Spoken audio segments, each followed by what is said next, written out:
Well, good morning. Welcome, Richard McCann here, and I've got a special announcement, especially if you are one of the cynics out there. One of my trolls, I've had a few, I've been to the police this week, in fact, or one of the LinkedIn police. You might want to listen to this because this video, the contents of it, might just save your life.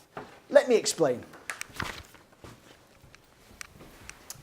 So before we get into the special announcement, I just want to explain where this announcement has come from. I won't be needing glasses, so I'll take those off.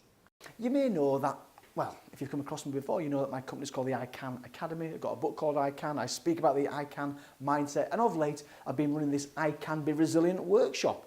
Now, I'm not going to go through the whole detail, but as is the case with these workshops, you know we have an acronym that we work to. Mine's I Can, of course. I want today to talk to you about the C in the I Can acronym when it comes to resilience, and it is cultivating optimism. The glass is half full, not is half empty. Why is that important? Well, I shared this workshop with the lovely team at ASDA a few weeks ago, and one of the things that I mentioned, and it's backed up with this magazine I got yesterday, the Science Focus BBC magazine, was one of the things I said was those that are optimistic but smoke, I'm going to slow this down so you get it, those that are optimistic but smoke live longer than those that are pessimistic that don't smoke, on average. I'm going to say that again because it's so important. I didn't think I spelled it out back at ASDA. Those that are optimistic who smoke live longer, on average, than those that are pessimistic than don't smoke. That is really groundbreaking stuff. And it came out in the research that I did for the workshop, and I mentioned it a couple of weeks ago. But today, the kind of essence of that message is backed up in the Science Focus magazine, which is $4.99. I got it in Tesco. Fascinating article from page 60 onwards. One of the things that I discovered when reading the article yesterday or last night was Dr. Laura Kabinski, co-director of Harvard School of Public Health. She did a massive study, and it's just come to its end. It's not even been published yet, but we've got it in the magazine. She researched thousands and thousands of nurses, and she found that those that were optimistic lived longer by 15%. Optimistic people do live longer. It's actually one of the things that I mentioned in my workshop. Another fascinating thing that I read in the same article was that a study was carried out with nuns, went back in history, and they looked at their diaries from the 20s and 30s, and what they found to discover their character, what they found was those that were happy more and optimistic more than those that weren't, lived longer by 7 to 10 years. I'll say that again, it's so important. In their diary entries, those that were happy and optimistic lived, on average, between 7 and 10 years longer. I think that's fascinating, and it just demonstrates how important it is to be optimistic. The glass is half full. Another piece of research in the article, this is groundbreaking, news to me, by the way, it's probably news to you. Dr. Elizabeth Blackburn of the University of California, who herself won a Nobel Peace Prize for her work in 2009 on telomeres. Telomeres, what on earth is a telomere? Let me tell you.